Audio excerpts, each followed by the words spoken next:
এগুলো হচ্ছে চিংড়ি মাছ।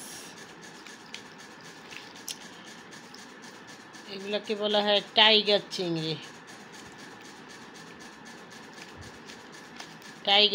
মাছ। আর এটা হচ্ছে নারকেলি মাছ।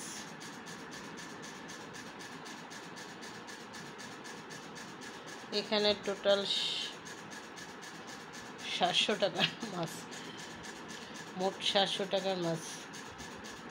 নারকেলি মাছ 200 টাকা কিলো, এখানে 1 কিলো আছে নারকেলি। আর টাইগার চিংড়ি হচ্ছে 500 টাকা কেজি, 1 কিলো। তাহলে এখানে 2 কিলো মাছ, টোটাল হচ্ছে 700 টাকা।